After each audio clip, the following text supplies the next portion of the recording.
On this episode of Purposely Curious, I sit down with Eddy Sato to discuss concert planning, also known as the memory business, which I've always been curious about. Have you ever wondered what goes into planning a show or a festival? Are some of your best life memories from shows you have attended? If so, join me as we embark on this fun episode where we discuss the memory business and the planning needed to put on a great show. Get nice and cozy as this episode starts now.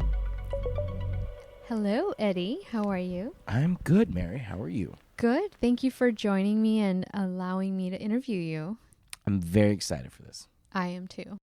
Because it's my second interview, I feel a little bit more comfortable. So There is a dirty joke there, and I'm going to leave it on the table. would you want to elaborate or no? No, women are always more comfortable the second time.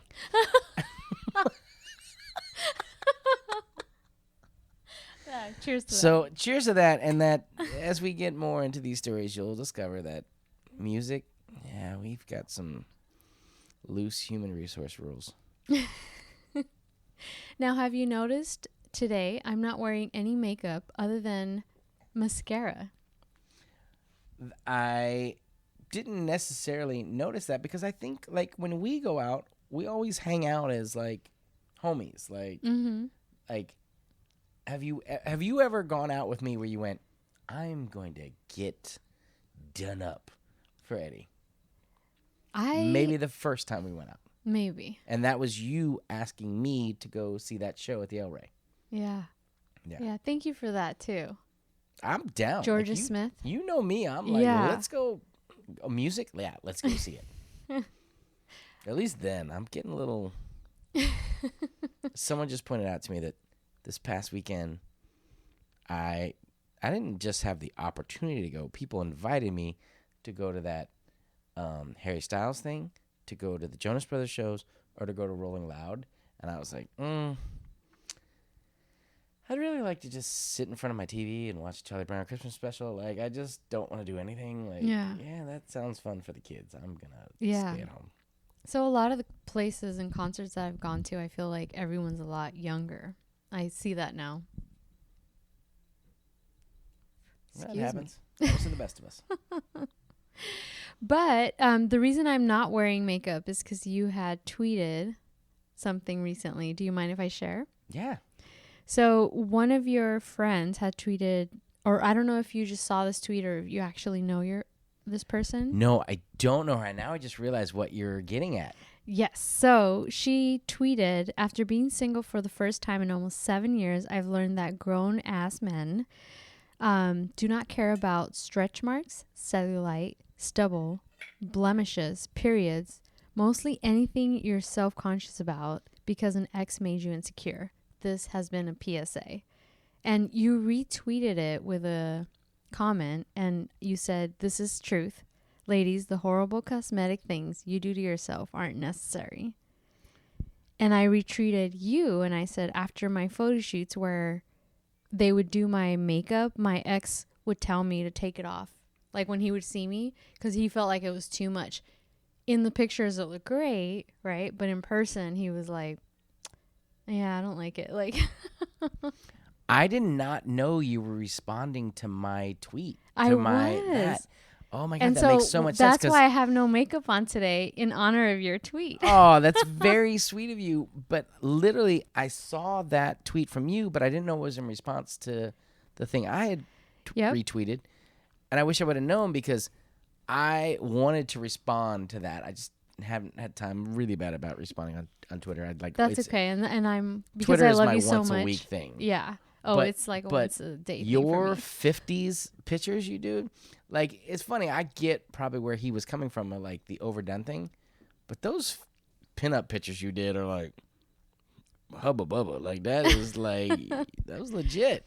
Like, so as a dude, it's the same thing when you have a girlfriend who's like in theater or like figure skating, because the makeup has to be so overdone to be seen by camera and be seen by people, you know, in the 300 level. Yeah, like when you're up close, you're like, all right, clown makeup needs to come off. But no, your 50 pictures were legit. I almost like, I was going to tweet you back, like, F that dude. Like, he need to recognize, girl, you had your hair all done up and the things, the poodle skirts. This shit was legit. But I'm going to defend him because I'm kind of... Because you always defend him. No, I'm just kidding. You see how I am. I don't wear excessive makeup, but I always feel like I have to not look quote unquote tired, like have some eyeshadow or eyeliner, you know.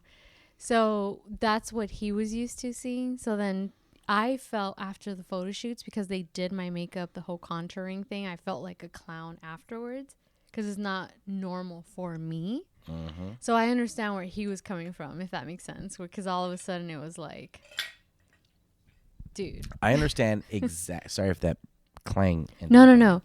There's nothing wrong with that. I understand what you're saying right there, and this is for another podcast, what we were talking about, that article earlier, because the point that I never got to about that article about Instagram face was that a doctor threw out there, do you know how good you feel after a new haircut that you love? Yeah. It's the same thing with these women who do all that. And I say women, but men do it too. Yeah, like, it is a strange phenomenon to be a bi-coastal human being, to go home to your like for me it's Philadelphia, and yes, people who do it there are the anomaly. Mm-hmm. Like, it's like, oh, this chick does that, and that guy, you're like, oh, why is that guy doing that? Because you just let the weather do what it does to your face there. But my friends who live there look 10 years older than I do. Just for real. And I don't do anything other than I use a certain amount of product on my face. I'm a big believer that you drink a lot of water, you'll stay young looking. Like, just let it flow through you. Yeah. I don't do too many chemical whatever. Barely any at all. Even though people tell me, you should do that. No. You shouldn't. Drink water. You'll be fine. There's a natural thing that a face should look like. I should be able to look at your face and go, that person is that old. Like, stop trying to lie to me. So the reason I wanted to talk to you is because you are a production manager for live events. And I think there's not a human in this planet that doesn't listen to music, right? Yeah.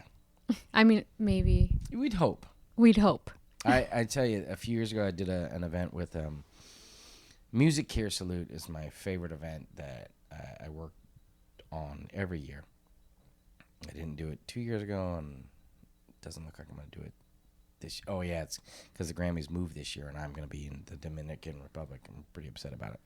But Bruce Springsteen, when he got his Person of the Year for Music Care Salute, in his speech, he pointed out that, I can't remember if this was in Somalia or what African country it was, that the first thing that happened when they overthrew this dictator, he had made it illegal to play music in public spaces.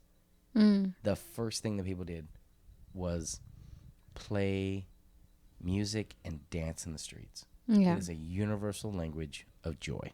Yes. And even if you listen to emo music and you intentionally make yourself feel sad, it's still, that sad is healing your heart in a way. Yeah. It's kind of Aristotelian, Aristotle, because in his book, Aristotle's Poetics, he points out that it's, in the old days, plays, it was the purgation of pity and fear. It was that people would go to plays to see something horrible happen to people, to get that energy out of themselves. Mm-hmm.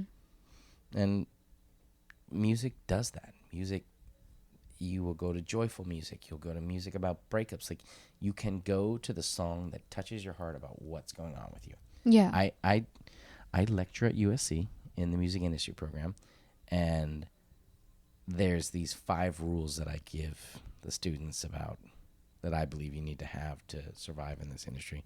And one of them is coming from a place of love. That's number 5. Coming from, I'm sorry, I just jumped ahead of that, but that's fine. Coming from a place of love. When I was a production manager of the Forum, and from The Forum is here in LA. The Los Angeles Forum, the Great Western Forum, the Fabulous Forum. From 2006 to 2013, I would every show go. The show that like changed my life, November 1979, begged my mother to see Kiss, and she got my brother and I tickets. I, at every show I've ever gone to the Forum, go to the seat I was in and look who's sitting there.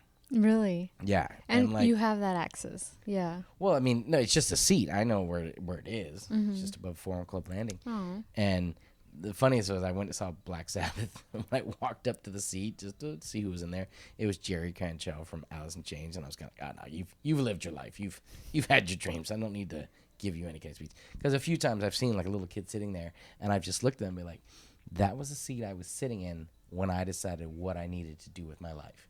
That I was never going to be happy being part of the audience. I always wanted to be on stage. And then because of lack of musical talent or charisma, I ended up a little, like 40 feet behind You the have stage. charisma, Eddie. You have charisma.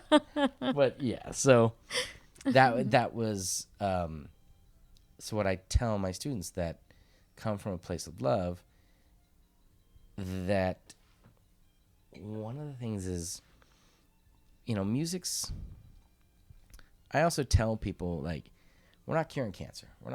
We don't have to be rocket scientists. What we do, the job is we're one of the best things that anyone's ever told me is that we're in the memory business. The best you can ever do from my job is that you hear 5 years down the road, 10 years down the road, some younger person talking about, oh, I went to a hard summer that year and it just like blew my mind and I like knew that I wanted to be a part of this. And you're like, I put that show on.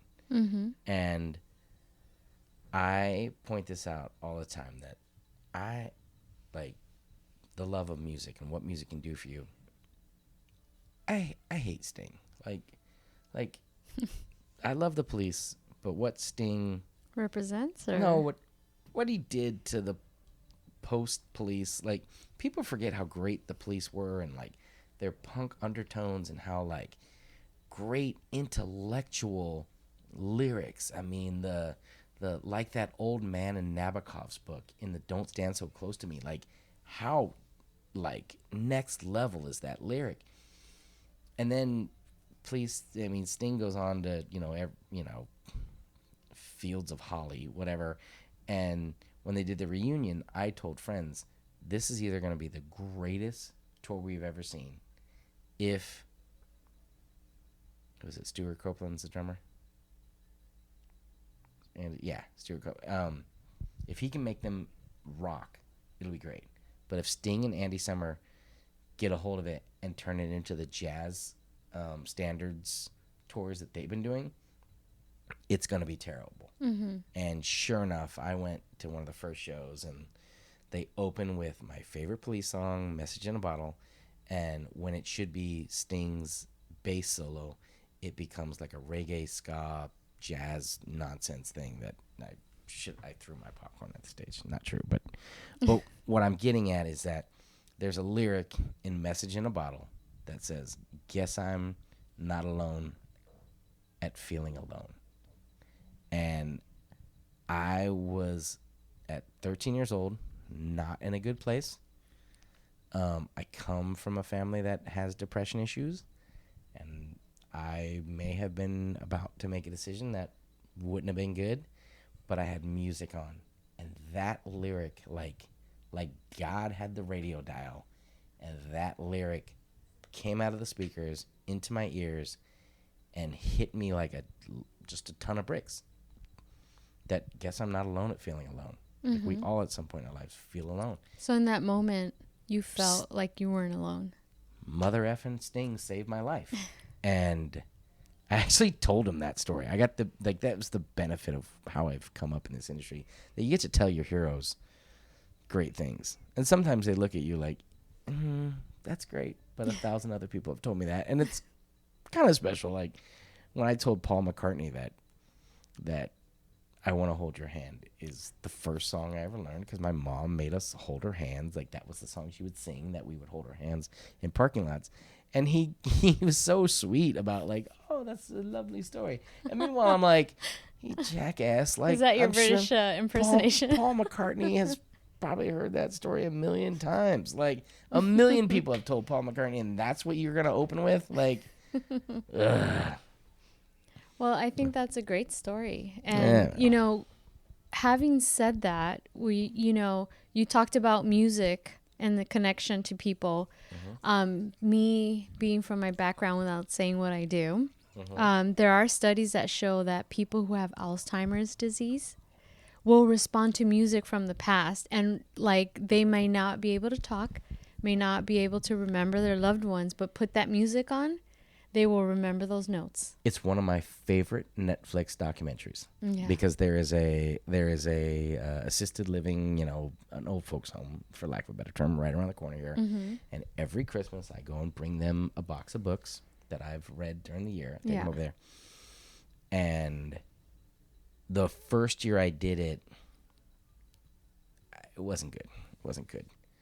I had a Rage Against the Machine shirt on that has this like brilliant red star on it, and I was just wearing it, and I went to put the books in, and this older woman who clearly had a stroke looked at me and was pointing at me with this, with her shaky hand, like, and like she couldn't formulate, and it scared me, and so I like kind of like gave the books to the desk and walked out, like kind of waved at her and walked out, like whoa.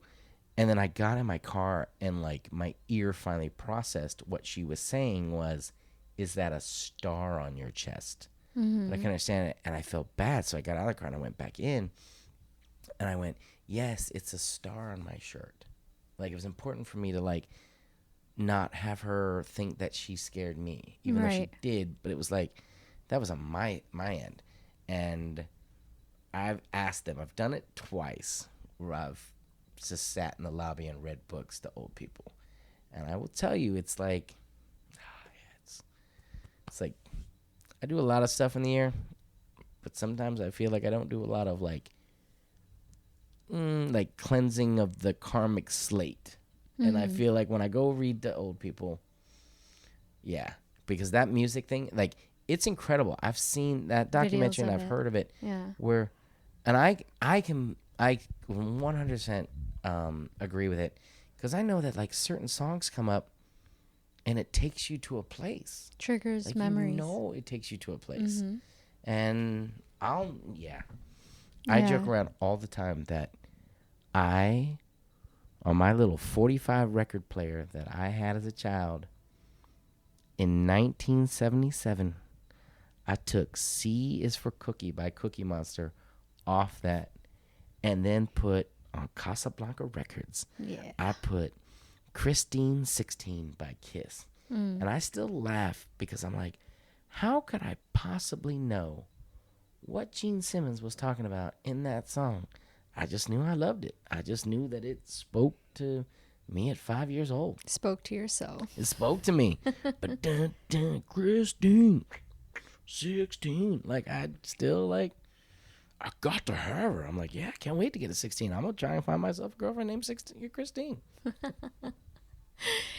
Well, so I know a lot of people, concerts is where a lot of celebrities or singers, artists make a lot of their money now.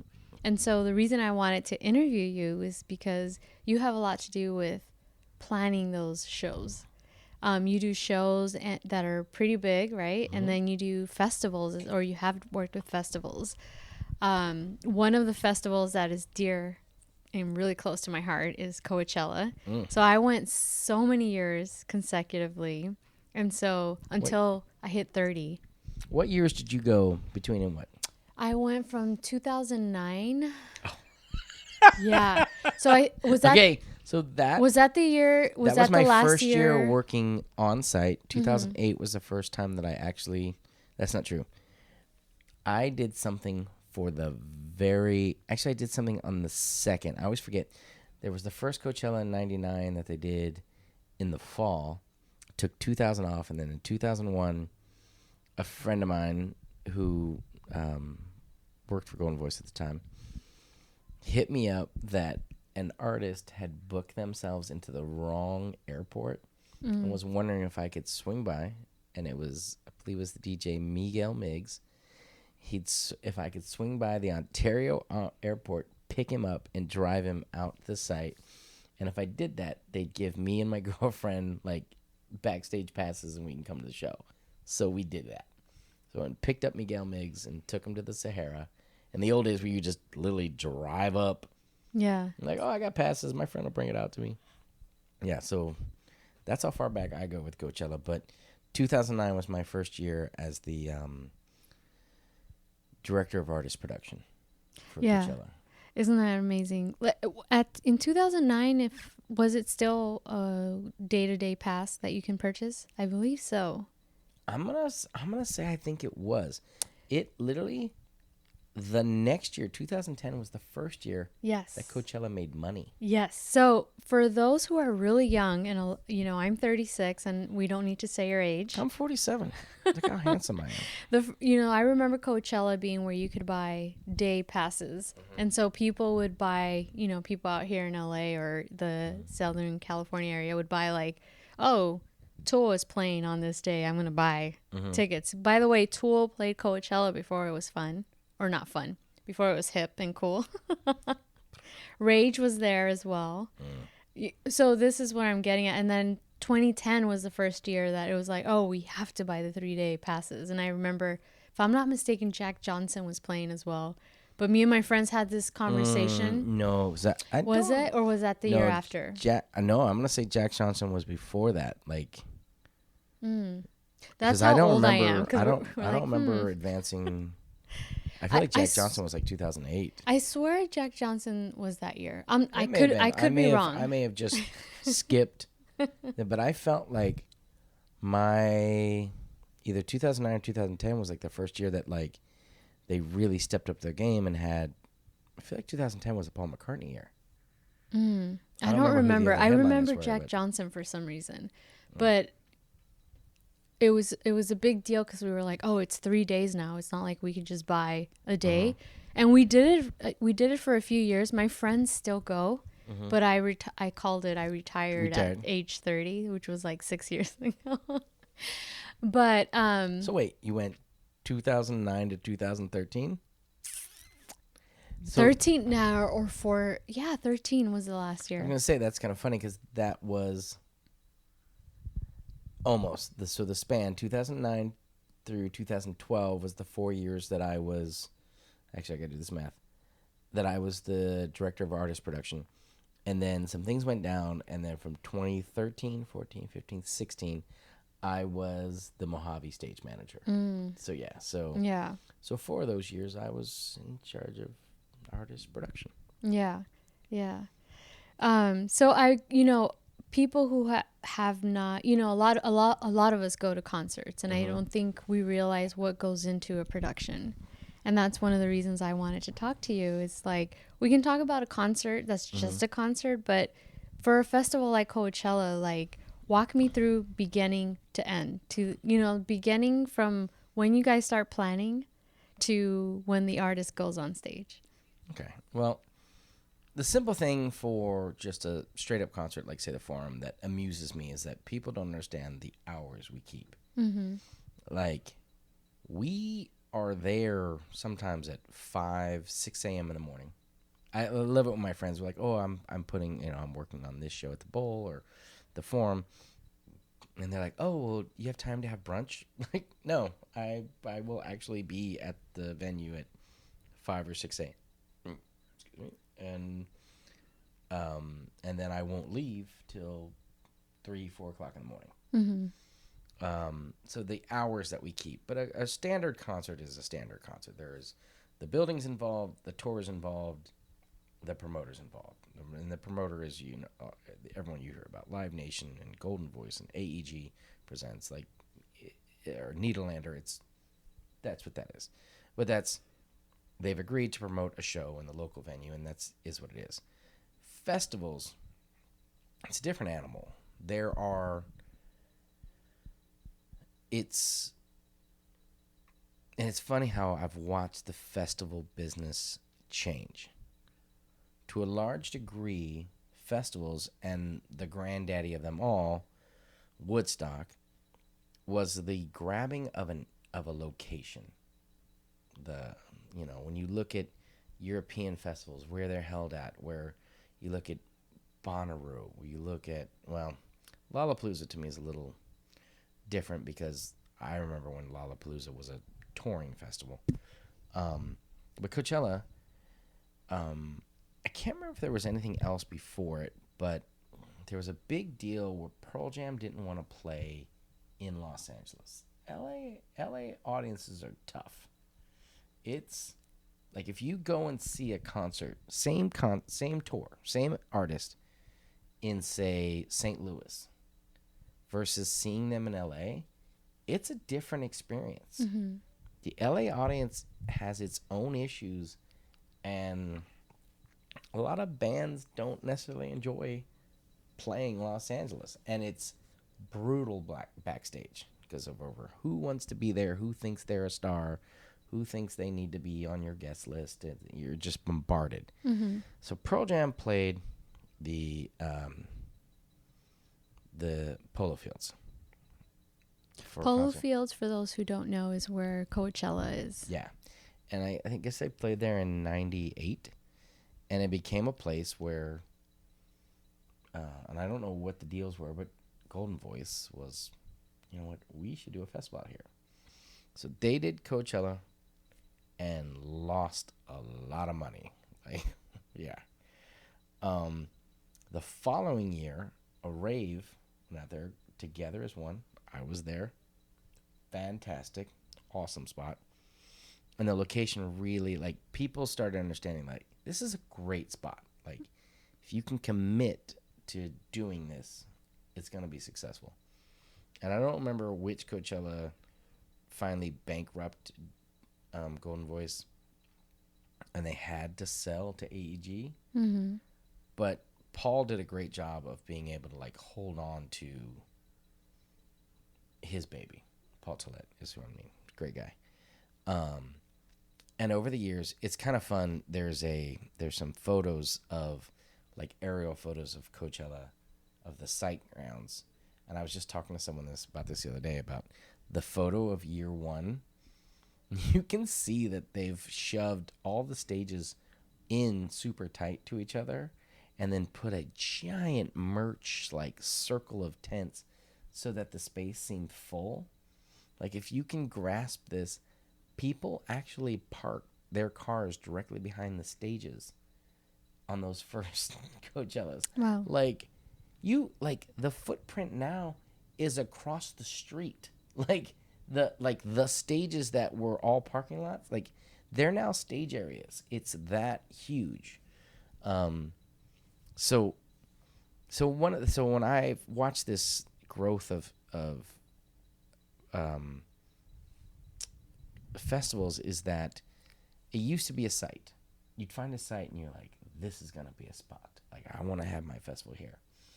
Then there started being genre-specific festivals. A lot of, the EDM massives, the electronic massives, and now country music festivals. And you try and find spots where's a cool spot for our fans to go someplace. Mm-hmm. And then that has evolved. And this to me is actually my favorite type of festival to go to, is the artist-curated festival.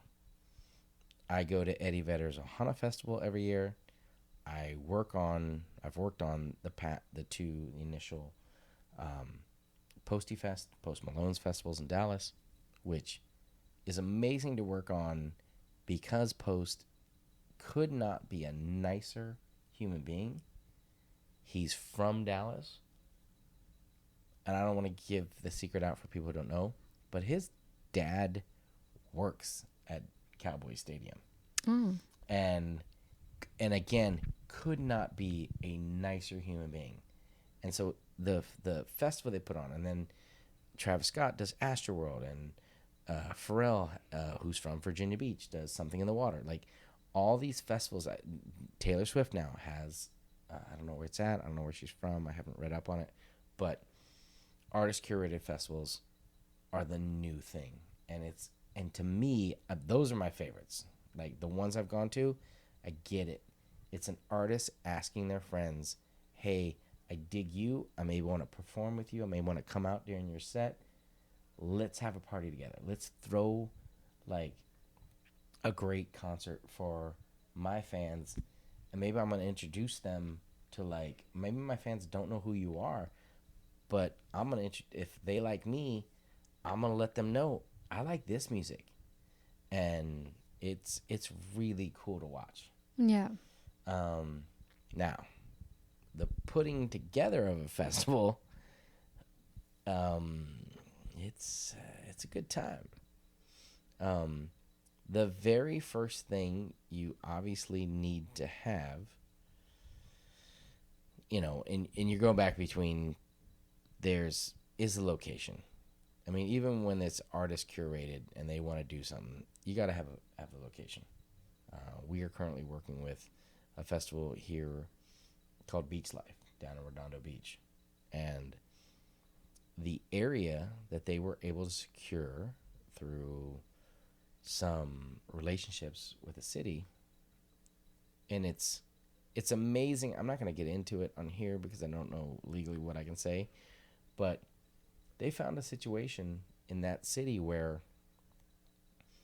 the political climate was very contentious about an area, and because it was contentious, that area has dropped in popularity. Like, you and I, we're South Bay people. Mm-hmm. Redondo Beach Pier has its ebbs and flows of cool spot, dead spot. And that area over by what used to be Chillers and Ruby's and Joe's Crab Shack, I mean, my friends and I used to do a pub crawl that included Naja's and Captain Kidd's. Mm-hmm. And it used to shoot. What was right after? Do you remember what it was called after Chillers? It No. was. It used the pub crawl used to include that. That area has died, and a gentleman who is a South Bay born and raised, has multiple restaurants in that area. He presented the city, I want to do this, and I want to, invigorate this, make this a destination again. And it worked. Yeah. It absolutely worked. Like 13,000 people mostly rode their bikes. We were super worried about the traffic. The bike valet was overwhelmed by how many people showed up. Bike valet. Only in LA. No, that's the thing. It's like, Yeah. you would say that in LA, and like people, nobody bikes in LA. South Beach, The beach area, yeah. there were like 6,000 bikes. That's a lot of bikes. Yeah, like it. If Less cars on the street, yeah. If you've never been to Central Station in Amsterdam, I've never been to China, mainland China, but that was the most amount of Central Station in Amsterdam was the most amount of bikes I've ever seen. Like the bike parking area is 2 levels. Like imagine a bike rack, but 2 levels. Like people have to reach up and put their bikes up there. Yeah. It's the most insane amount of bikes I've ever seen. That's what happened to the bike valet at this thing. So the first thing that has to happen on a festival is you secure that location. And by securing, you have to talk to the city. You have to get the permits from the city to hold an event. What there's a lot of levels there. There's the, you got to secure the property, or it's really fascinating to find out who all has their fingers in and who all holds stake in certain, from a insurance, lawsuit area perspective, like who all has a stake in an area. Mm-hmm. You've got to secure that area first. I mean, here, a prime example, we have worked with a woman who's marketing genius. She came up with the idea of a festival. It's called Tailgate Festival. And she had this great idea of why there's a separation of, that's where I parked my car, and then I go inside and I watch a concert. What if the joy of it was I could be tailgating at my vehicle and I could see the concert. And it's called driving? Kind of.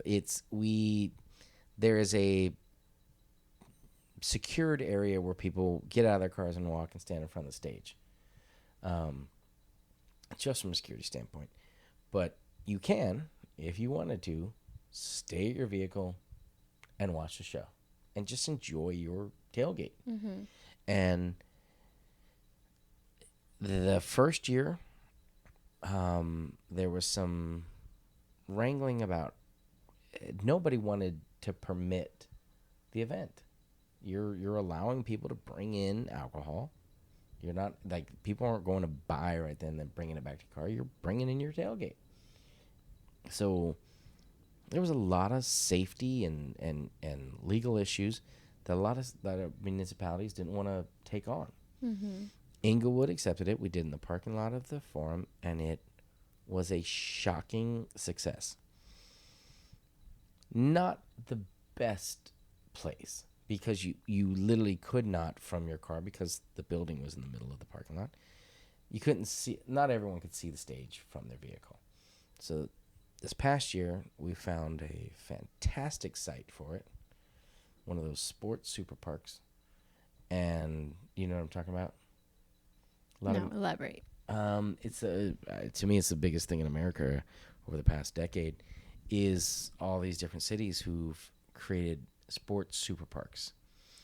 Irvine's, the new Live Nation venue down there, 5 Points, is built in one of these areas where there's like 10 soccer fields and 6 little league fields. They're all in one area, and it's where, you know, families just come and everyone gets to play. Like, Right. So there's one out in I think it's Norco, that they had secured as a location, and then 3 months before the venue, the owner of the fields, as we were laying things out and talking to him, suddenly realized, I don't know how he hadn't realized this from all our initial talks, was that cars were going to be parked on his soccer fields. And he freaked out and said no. Wow. So, horribly, for the tailgate promoter, they had to go back to their fans and tell them, hey, you've made plans for this. Settle down. We've got to find another spot. And grace of God, we found a active cattle ranch. And all the things, like, I'm still to this day, like, I just, you know, year-end wrap-up and looking at what I've done. That might be the biggest pat yourself on the back. You turned an active cattle ranch into a venue in 6 weeks' time. Yeah. I can't tell you what all that went into, but literally moving cows, pulling out all the fences, and then trying to flatten what has been a cattle ranch. The Leo Ranch is where we held it. I mean, it's been a cattle ranch since the early 1900s. Like, Yeah. you know how many cows have stepped in there? How many little holes for people to twist their ankles in? It was a monumental feat. And I think those, exactly what you're talking about, are things that we don't realize as fans. Yeah, You know, so drive in. You're like, oh, why does it take so long to get in? I was like, because normally there's just a cow walking down here. Yeah, so I would have never have thought, had I gone to that, you know, that, hey, they had to do something with the ground because they want to make sure that I don't get hurt, you know, like. We had to bring in, I think in the end, 10 trucks worth of gravel to create a road for people to drive in. That's crazy. I don't know. I don't have the total tonnage of DG, decomposed granite, that we used to build that road, but a road was built for fans to come in. And then that same team had to level certain areas of the venue out so that people, when you're working in a field, like, you know, you as a fan, you just look at a field and like, oh, it's a field. But when you're a farmer, you have created little culverts and ditches to direct water to, you know, irrigate your land. and to have to come in and level all that stuff so people weren't tripping. And there was still a lot left over. Mm-hmm. But in 6 weeks to do that, to get as much as we did get done, it was an impressive feat. Yeah, I'm impressed because I, did not think of that, the whole injury thing, until you mentioned that right now. I was like, see, I wouldn't have known that that's some of the stuff that you guys are working to get to the show. It's a lot of things that we don't realize as fans that have bought tickets, right? All that goes into a show. When you, at least for me, I'm a big spatial relationship person. And as someone who worked on Route 91, was there just prior to the shootings, I still have my own issues. I left that morning before the shootings. I had to go back to LA to do a show. So that's another element that goes into is when you walk onto a site and like someone goes, hey, we're going to do a festival here. Okay. Over my years of working, there's levels to work at. And one of those things is, how are we going to load in everything into here? And how are we going to load out? Mm-hmm. That's the infrastructure of the venue. And when I say we, I don't just mean the stages. I mean, how is merch? How is food and beverage? How is all that stuff? How are the bathrooms going to be lined up? Where's the best way for us to get water to porta potties and then be able to pump it off and get it off site? Like, where is that layout at? Then it becomes, how are artists going to get here? Mm-hmm. How are the artists going to, what obstacles are in front of them to get here, to get sound checked? Like, a lot of people don't realize if you open doors at 11 or noon, most municipalities don't allow you to sound check before 10 a.m. Or 9 or 10. So, like, even if you get a band in early in the morning, you can't really make sound. Like, I'm big, like, no festival in the world should start before 1 or 2 in the afternoon. Like, let me get some bands in. Let me get them sound checked. Nope. Then it becomes, how do fans get here? What's the fan experience going to be? And I'm actually a big believer. One of the best stories I've ever heard is the band AC/DC. Mm-hmm. Band AC/DC. At the end of the show, if anyone messed up during the show, someone in the crew, whatever, messed up, they have them come in the dressing room, and all the key members of the band are in the band's dressing room, and they yell at them. They vocalize what went wrong, and then they hug it out. Well, there was one time, it's a great story, a friend passed on to me, where they had a new tour manager, and the new tour manager sold tickets past the 180 line. And the 180 line, for those who don't know, is when you're at the front of a stage, the downstage edge is the 180 line. That's 180 degrees. Everyone's that way, you can see us.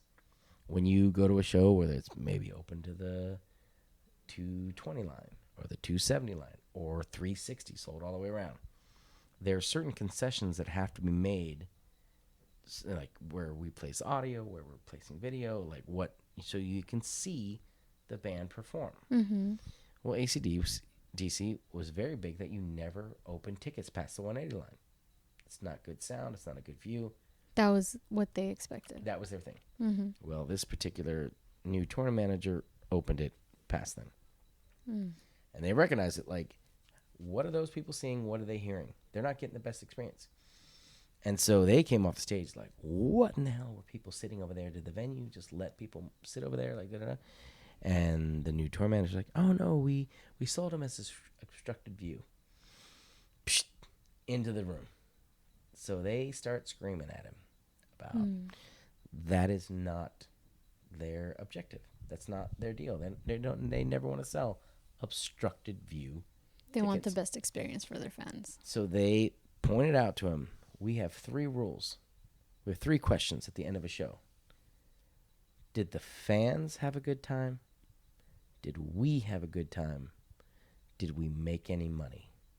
And they went, do you see where did we make any money went through? That's priority number 3. Never sacrifice that again. Like, the fans, every fan in here needs to have the equal great experience. Mm-hmm. And I am that guy in meetings when we're making decisions of, well, why don't we do this? Why don't we, like, that's gonna be a bum out for the fan. Like, you cannot. I want to tell this one story, but I'm trying to think of how to change their name. Yeah. The one band, we will call them euphemism, the leaders of the band or the area known as Redbone. You guys can figure it out from there. But they came off the stage one time.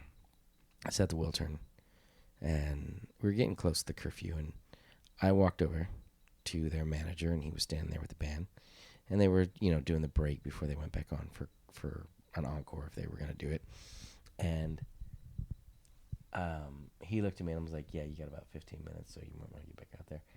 And he goes, hey, guys, come on, let's get back out there.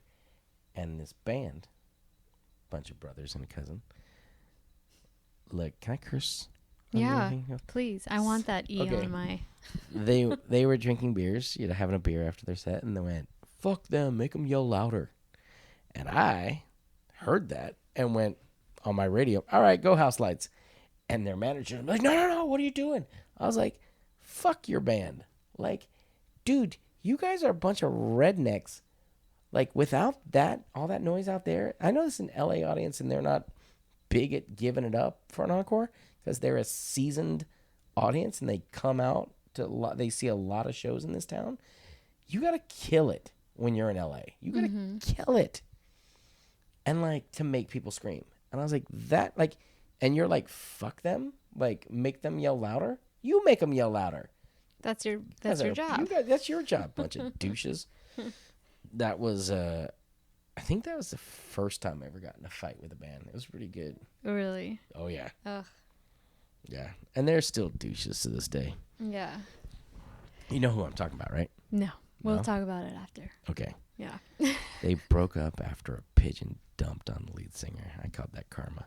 Oof. They got back together, and they're better now, but like they've had some life coaching. Still a bunch of douches. So going back to how you don't know what may happen, right? So I was at a Coachella where there was some kind of volcanic action somewhere, and there was a band or two that didn't make it. There was a lot of bands. Do you remember this voice? Ladies and gentlemen, due to volcanic activity in Iceland, yes, so-and-so will not be able to perform. Boo. Sorry, folks. I'm just the messenger. In light of that, we have changed the schedule to this. Go see. That was me. That was me making all the stage announcements. I had no idea. Yeah, that was the first time I really Had I known, I would have been like, that's my friend. I used to teach. That was a teaching moment that I used to teach to my students at USC where, you wake up in the morning and I'm watching CNN, I'm just getting ready and there's a volcano blows up. And then you get to the site and all hell is breaking loose because 3 acts couldn't get there. I remember that. And just that day, it ended up being like 7 acts couldn't get there. Right. But the big thing, it was Gary Newman. Gary Newman couldn't get there. So that was gonna be huge. How did you guys? I mean, obviously you can't get around natural disasters, but what did you learn from that? I mean, there is a certain element, and I will tell you that I have experienced. I mean, the number of things I've experienced, especially working at Coachella, the volcano, how many acts have, especially EDM acts, have thrown their bag in the trunk of their car and then driven out from LA. Your laptop will fry if you put it in the trunk. It's a good chance. And when you get up on stage, if that's all you have to perform with, you don't have yourself backed up on a jump drive or whatever, you're screwed. We've had that experience. I definitely have had acts who got way too drunk, who didn't understand alcohol and heat. Yeah. Out in the desert, we've had people where you just had to go, they're not performing. That lead singer cannot stand up. Damn. I have, and I do a festival on a boat called Holy Ship. We've had some acts that we've had to lock in their rooms for something a fan may have slipped them, and Oh, wow. yeah.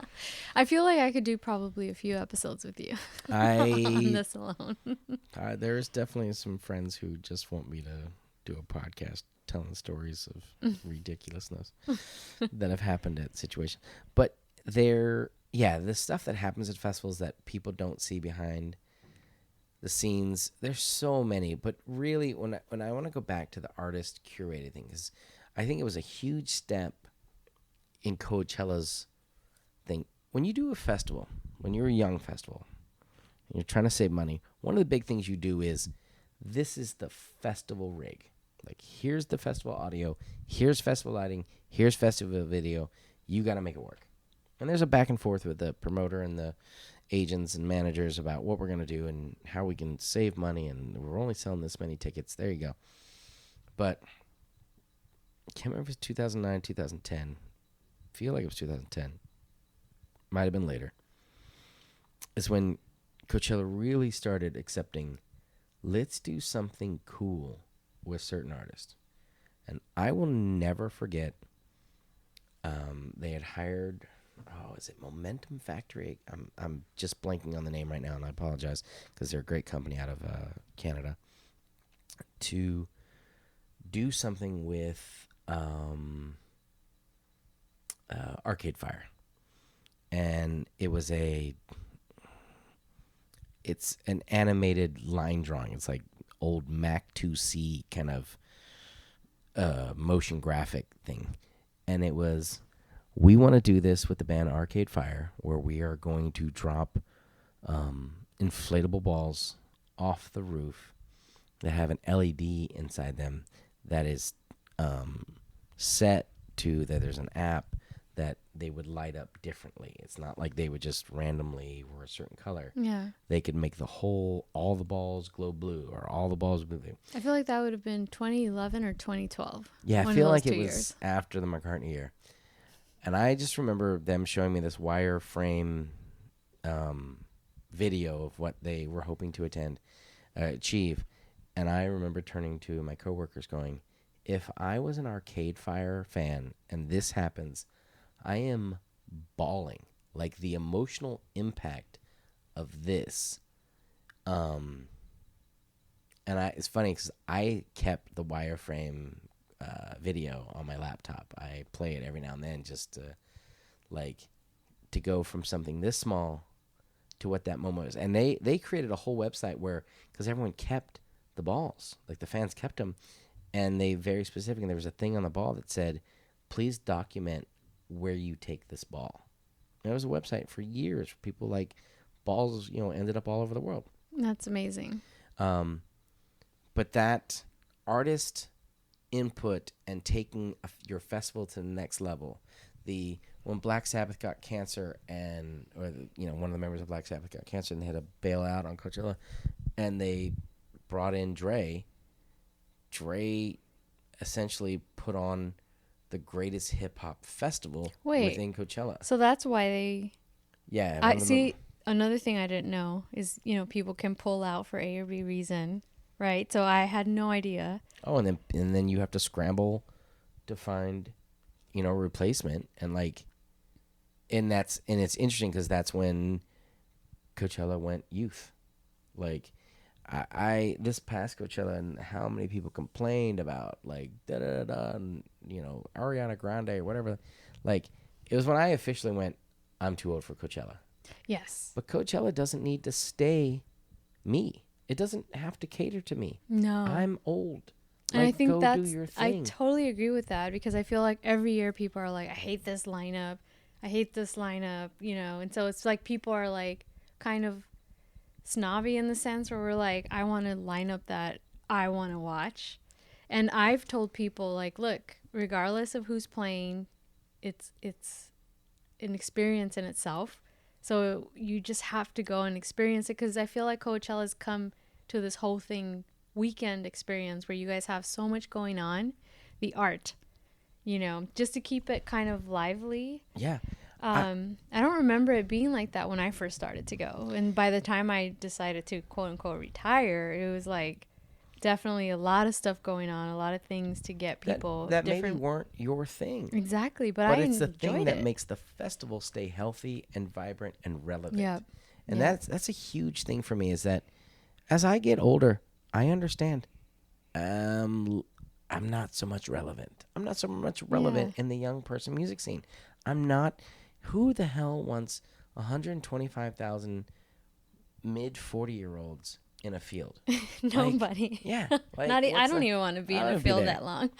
And like you and trust me, like I used to love EDC, and now you couldn't, like, you'd have to drag, like you'd have to like CIA kidnap me to get me to go to EDC. Yeah. Like, I'm just too old. I can't.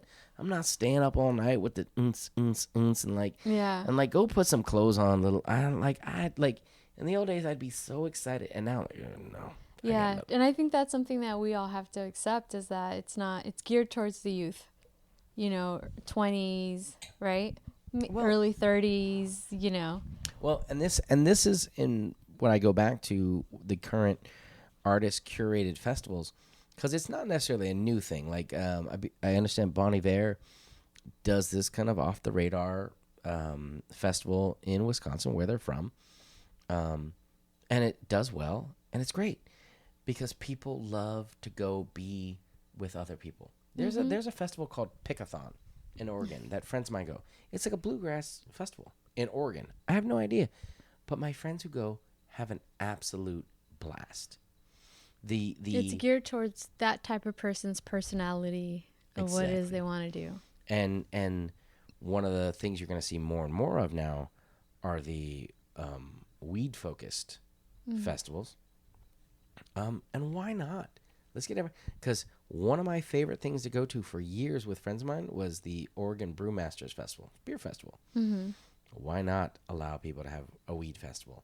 Like, there are mass groups of people that, like, as much as we disconnect ourselves with social media and being on our phones, there is nothing better than being with a group of people who all enjoy the same thing. Yeah. I remember when people were starting to ring the bell, the death bell for movies. Why would you go to the movies when you can just sit in your living room and watch your movie with your sound system on a 60-inch, 70-inch TV in 4K? Why would you go somewhere where someone's phone may be vibrating or someone's going to be talking and like got to pay $17 for a ticket and $9 for popcorn? Because the experience of laughing with somebody or being scared with strangers is still exhilarating. Yeah. It is still connecting. And in the end, that's what we all want to do. Yeah. And I am a big believer in, if you are someone who works on festivals, is coming together. And this is why brand sponsorship has become such a huge thing, is that put together the festival that brings people together and lets them enjoy it. Like, I was never a person who said he would hate country music, but I wasn't on board with going to a country music festival until I started working Stagecoach. And once I did my first Stagecoach, I was on board. Like, when, like, the first year I didn't work Coachella, I didn't want to go back to Coachella. I wanted to go to Stagecoach. And some friends of mine were like, "You're not going to come to Coachella?" I was like, and they were like, "We're giving you passes. Come to Coachella." And I had a great time. Mm-hmm. But I will tell you, if you've never been to a country festival, it's good times. It's good. It's just I need to add that to my things to do. it's a good, let your hair down, put your boots on, put your short shorts on, even as a dude, and go have a good time. Yeah. Yeah, there's no pretensions. It's great to be able to go to a festival and feel that. I'm trying to think of what else I could tell you about. Oh, we didn't touch security. Yeah. And that I was leading on to that about when you first walk on to a festival site and you look at, like, how do people get there and how do artists get there and how do we get in there? How do we keep it secure? Where's the nearest hospital? Is that hospital decent? What I will tell you, before the Route 91 massacre happened, I was never comfortable with festivals surrounded by hotels. Like, my niece had gone to Ultra, and I had told her, I knew what the website was. I was like, I don't really want you going there. So, and I was like, I just I always had the idea that you're in a valley of just, if someone wanted to unload, same thing I feel about Lollapalooza in Chicago. And it was crazy that when, the Post report what came out, that guy, that's exactly what he was thinking. Like, he went and scoped out other festivals to shoot there. There is something that all of us who work in festivals are incredibly afraid of. It's kind of an unspoken thing, but if I'm at a festival, if I see a drone, I get as far away from it as possible. Yeah. That's why a lot of festivals don't allow any kind of drones. They don't want to bring their own. But the next horrible thing that going back to that is, a lot of times we as fans are like, oh, these lines are long, right? There's a reason why that's there. And to what happened in Vegas, like, it wasn't even someone that was screened in. Yeah. Do you know what I mean? He literally started shooting people from a hotel. So that kind of made me realize. A football field away. Yeah. And that made me realize, like, damn, I have total respect for that. Search me, whatever you need to do. But it just made me feel like, oh, am I even going to be safe in, and again, just again from what, 15 stories up, you just started shooting, and 30. I mean, wow, 30. It's a horrible statement on the fact that you have to be so cognizant or aware of your surroundings. But, like, even in that we don't need to take it to the extreme of guns, I'm always routinely shocked that people don't understand how their bodies can be crushed. Yeah. The breaking up of people using barricade lines. I'm a big believer. I don't like any lines in my barricade lines that are 90 degrees. Mm-hmm. There is a report that was done by a university in England, and it's now, I don't know if it's the concert industry has created their own it's called the Event Music Alliance.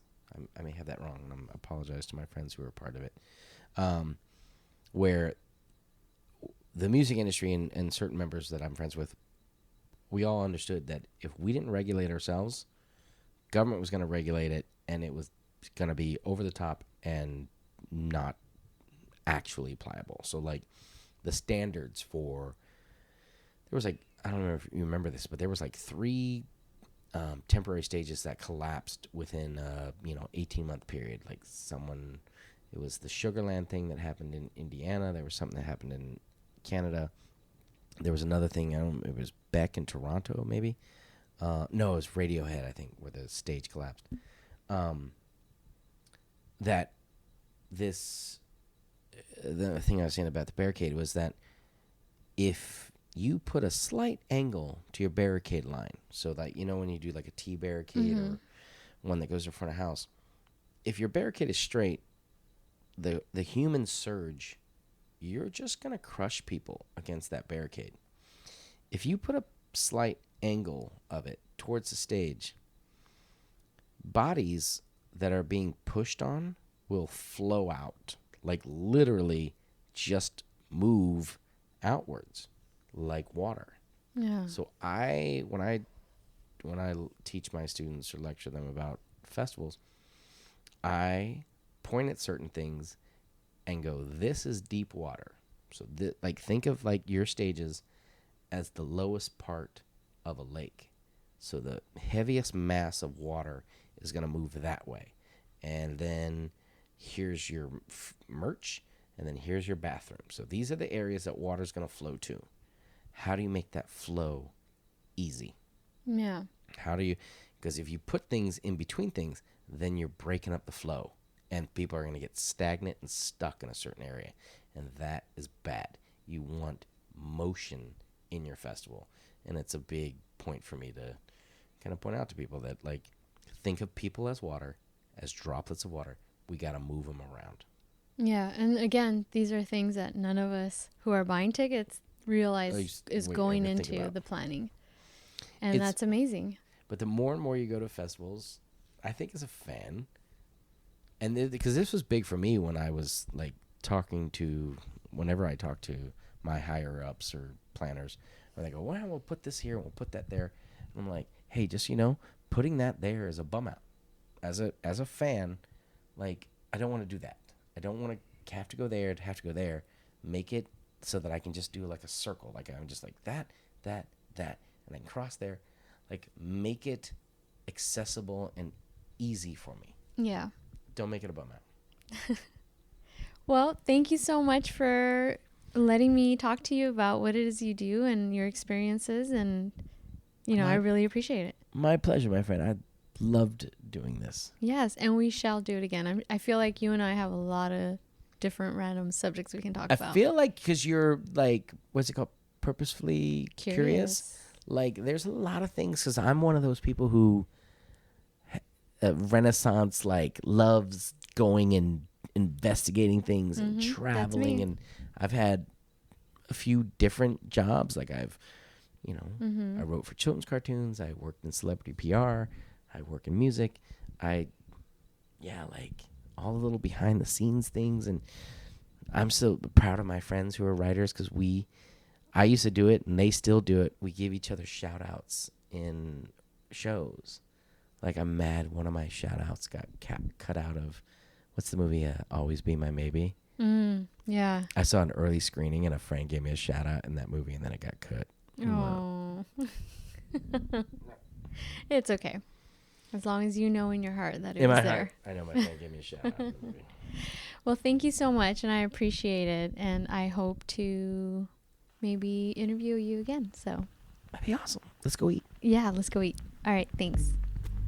That was episode 2 of the Purposely Curious podcast. Make sure to subscribe on Apple Podcast and Spotify. And follow us on social media at Purposely Curious on Instagram and at Purposely C Pod on Twitter. That's Purposely, the letter C, Pod. Until next time, you know what to do.